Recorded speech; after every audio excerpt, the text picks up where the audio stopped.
Dear students, today we are going to see what is psychology and literature. The essay Psychology and Literature is written by Carl Gustav Jung. Jung created some of the best known psychological concepts like synchronicity, archetypal phenomena, collective unconscious, psychological complex, extroversion, and introversion. He downplayed the importance of sexual development and focused on the collective unconscious, the part of the unconscious that contains memories and the ideas that Young believed were inherited from ancestors. While he thought that libido was an important source of personal growth, Young did not believe, unlike Freud, that libido alone was responsible for the formation of the core personality. Young believed his personal development was influenced by factors unrelated to sexuality. The main disagreement between Freud and Jung was in the nature of libido, that is, the psychic and emotional energy associated with instinctual biological drives, sexual desire, manifestation of the sexual desire, etc. Freud thought that the nature of libido was sexual, but whereas Jung believed that it was more than sexual. Young proposed the existence of a collective unconscious. Collective unconscious is the racial memory inherited by all human beings. This connects the modern man to his primeval roots. Collective unconscious is manifested in the recurrence of certain images, stories, figures called the archetypes, that is, the psychic residue of numberless experiences of the same type in Young's words. An individual attains a psychological maturity when he or she recognizes and accepts the archetypal elements of his or her own psyche. This psyche is described as a triad by Jung, like a shadow, persona, and anima, which corresponds to the Freudian terms id, ego, and superego.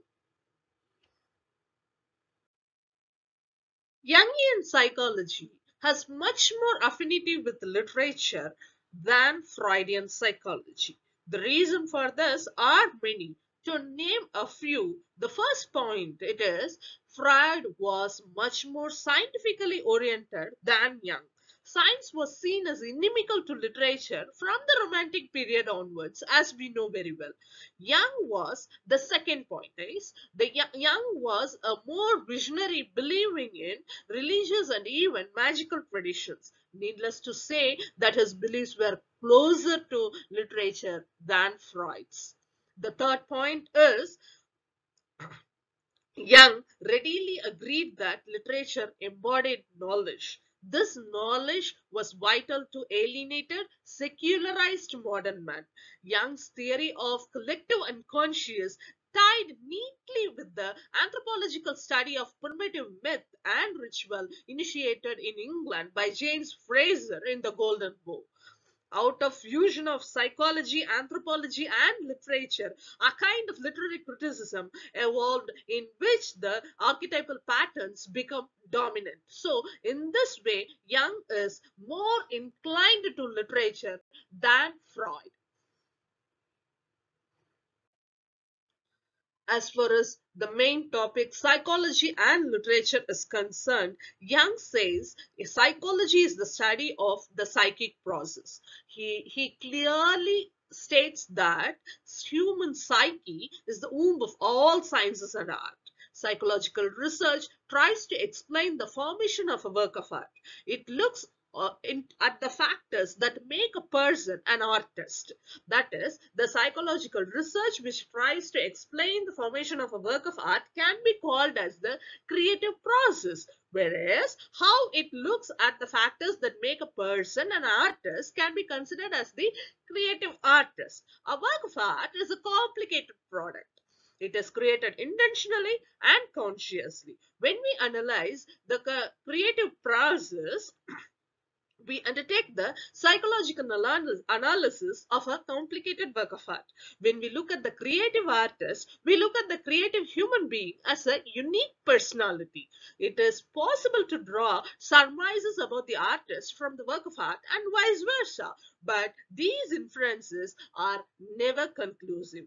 The work of art, that is the creative process, there is a basic difference between the psychologist's examination of a work of art and the literary critic's examination of the same. What is important for the psychologist may be irrelevant for the literary critic and vice versa. For example, the psychological novel may not be preferred by the psychologist as he or she has very little to do as the novel explains itself. Whereas for the creative artist, the novels which are most fruitful for the psychologist are those in which author has not already given a psychological interpretation of his characters and which therefore leave some room for analysis and explanation. For this, Young also gives some examples: the French novels of Pierre Benoit and English novels of Rider Haggard. These novels are considered are these are all considered as psychological novels, which are not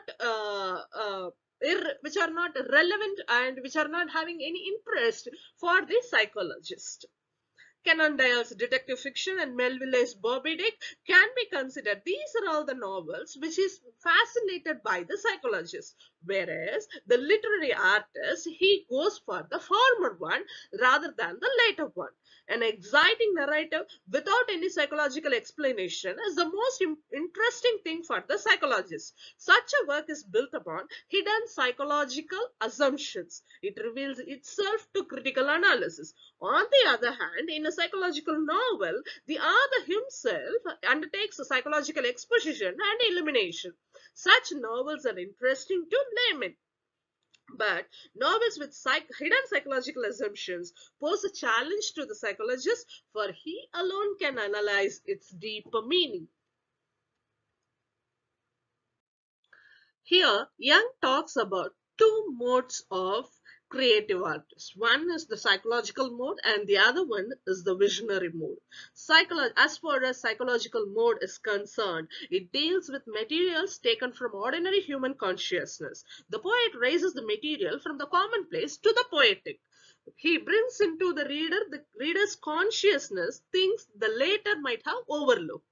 The poet's work is an interpretation and illumination of the contents of consciousness. He leaves nothing to the psychologist to explain. No obscurity surrounds the materials as they fully explain themselves. Such works never exceed the boundaries of psychology. All the experiences pictured in them belong to the realm of understandable.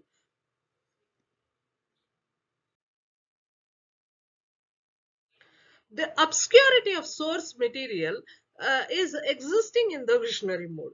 This is exactly opposite to what we find in the psychological mode. This obscurity may be intentional. The first point is we may suppose that some highly personal experience underlies this grotesque darkness. The curious images given to explain the vision may be cover figures and they may be an attempt to conceal the basic experience. This might be an experience in love which is morally and aesthetically incompatible with the personality as a whole. The ego of the poet might repress this experience and make it unrecognizable. Moreover, the attempt to replace reality with fiction must be repeated in a long series of creative embodiments. This would explain the proliferation of imaginative forms, all monstrous, demonic, grotesque, and perverse. In Young's views, the vision is not a substitute for reality. But if we consider the vision as a personal experience, we may take away the primordial quality from it and it becomes a symptom or a psychic disturbance. This in turn prompts us once more to view the world not as chaotic but ordered. The vision, which is a frightening revelation of the abysses that defy the human understanding, is dismissed as illusion, and the poet is regarded as a victim and perpetrator of deception. The visionary experience is something unknown to ordinary men. It has an unfortunate suggestion of obscure metaphysics and occultism. The vision is sometimes regarded as the fantasy of the poet and is understood as a poetic license. Certain poets encourage this view so as to keep a distance between them and their works. Spitler, for instance, stoutly maintained that it was the same for the poet whether he sang of an Olympian spring or to the theme May is here. The truth is that poets are human beings, and that what a poet has to say about his work is often far from being the most illuminating word on the subject, as D.H. Lawrence advises us to trust the tale, not the teller.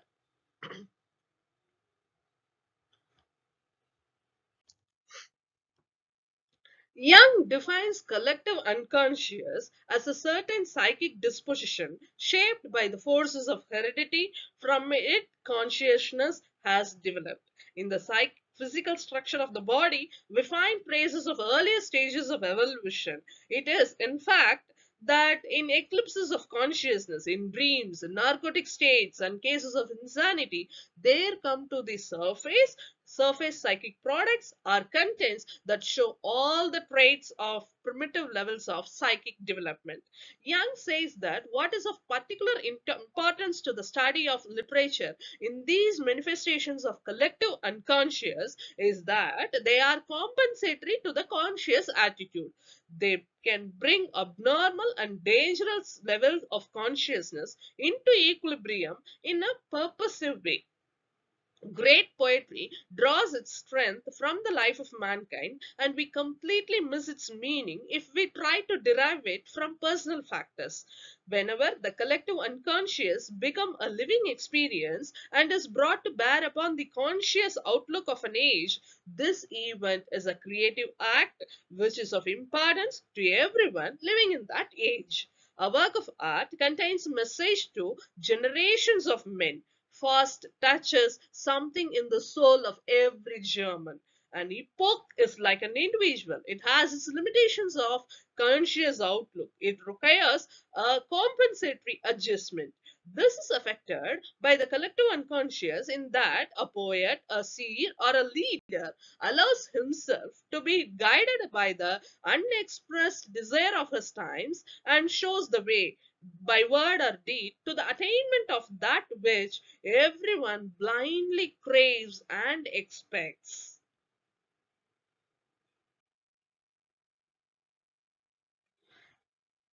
As far as in Freud's view, the poet is a person who contains a creativeness. That creativeness contains a secret. In Freud's, sorry, in Jung's word, creative man is a riddle that we may try to answer various ways, but always in vain. A truth that has not prevented modern psychology and from turning now and again to the question of the artist and his art. Freud thought that he had found a key in his procedure of deriving the work of art from the personal experiences of the artist. Jung agrees that a work of art, like neurosis, can be traced back to the knots in psychic life.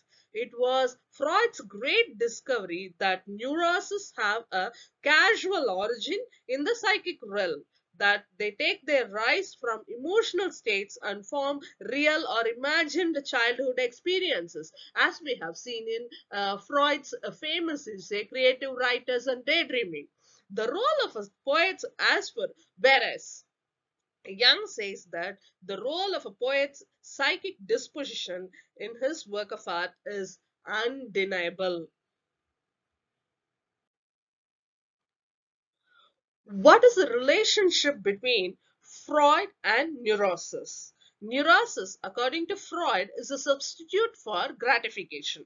It is something inappropriate, a mistake, an excuse, like a voluntary blindness. Neurosis is an irritating disturbance as it is without any sense or meaning. A work of art is close to neurosis, according to Freud, as it can be analyzed in terms of the poet's repressions. In that sense, the poet is in the company of religion and philosophy. But In Young's view, we cannot claim that a work of art is only neurosis. The personal idiosyncrasies that creep into a work of art are not essential. In fact, the more we have to cope with these peculiarities, the less is to a question of art. A work of art should rise above personal life and speak from the spirit and heart of the poet. The personal aspect is a limitation and even a sin in the realm of work of art. A work of art which is primarily personal has to be considered neurotic, whereas, as Young says, if it is has if the work of art contains something more than neurosis, then it should be considered as a creative work of art. There is something truth in the belief of the Freudian school that artists are narcissists. As Young proposed as well as accepted, the term implied that artists are undeveloped personalities with infantile and autoerotic qualities. Young says that this description is valid for the artist as a person. It has nothing to do with the man as an artist. In his capacity as artist, he is neither autoerotic nor heteroerotic nor erotic in any sense. He is objective, impersonal, and even inhuman, for as an artist, he is his work, not a human being. So, in Young's view, we have to consider the work of the artist, the creative artist, as an objective and impersonal, inhuman being, and the work of art, the creative artist should be analyzed or understood or interpreted only through his art, not through his not through his personality or not through his any other aspects like autobiography or his contemporary times in like formalism and like formalism. Yes, okay. So every creative person is a duality of contradictory aptitudes, as Young says. Every person is a duality of contradictory aptitudes. On the one side, he is a human being with a personal life, while on the other side, he is an impersonal creative process.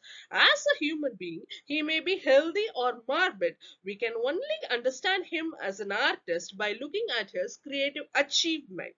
Young explains his view of the artist thus that the specifically artist disposition involves an overweight of collective psychic life as against the personal. Art is a kind of innate drive that seizes a human being and makes him its instrument. So, art seizes the artist, not artist explains art, not artist works upon the art.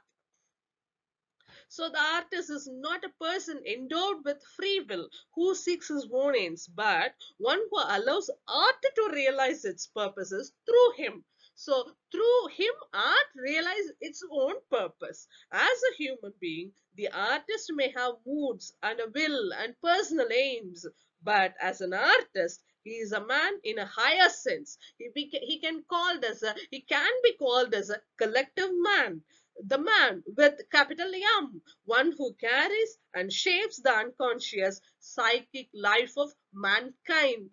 The poet is not for the people, he is for the mankind. To perform this difficult office, it is sometimes necessary for him to sacrifice his happiness, his personality, and everything that makes life worth living for the ordinary human being. So, in Young's view, poet, the creative artist, is not an ordinary human being. Young proposed that two forces are at war in the life of the artist. He says that one is the common human being who is longing for happiness, who is longing for satisfaction and security, and who tries to lead a normal life like many other human beings in this world.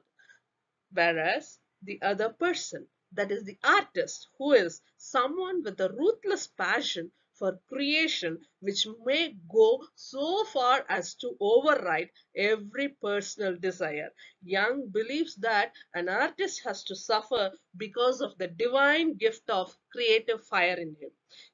Each human being is born with a certain capital of energy. The strongest force in them will seize and monopolize this energy, leaving so little for other activities. So, as far as artist is concerned, this energy is the creative urge, creativity in him.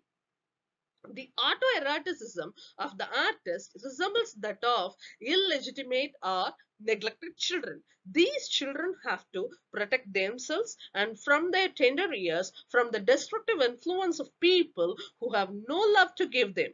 They develop bad qualities for defense against others and maintain an invincible egocentrism by remaining all their lives infantile and helpless, or by actively offending against the moral code or law. So, art explains the artist, not his personal life, not his way of living, not his way of dressing, or not his wills, and not his interesting things, or not his how he lives his normal life. No, not at all. What is determined as art determines the artist. So the deficiencies and conflicts of his personal life are not at all important for a reader. A reader should seek, should understand, should interpret, should conceive the artist through his only through his art. It does not matter whether the artist knows that his work is born, grows, or matures within him, or that he produces the work from the void. This opinion does not change the fact that his work outgrows him as a child to his mother. Whenever the creative force predominates, human life is ruled and molded by the unconscious as against the active will, and the conscious ego is swept along on a subterranean current, being nothing more than an observer of events. The work in progress becomes the poet's fate and determines his psychic development. It is not Gate who creates fast, but fast which creates Gate. Thus, the work of a poet meets the spiritual need of the society in which he lives. The work means more to him than his personal fate. He is subordinate to his work. He has given the art form and must leave the interpretation to others and to the future. A great work of art is like a dream. For all its apparent obviousness, it does not explain itself and is never unequivocal.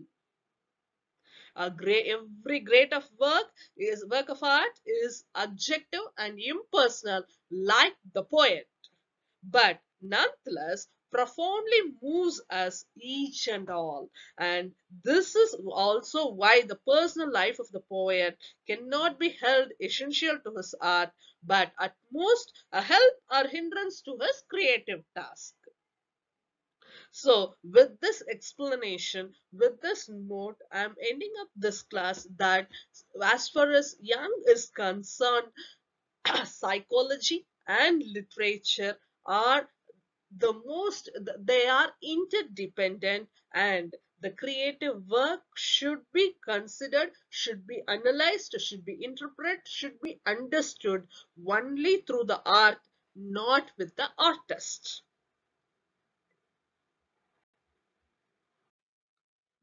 Thank you, students, for your patient listening.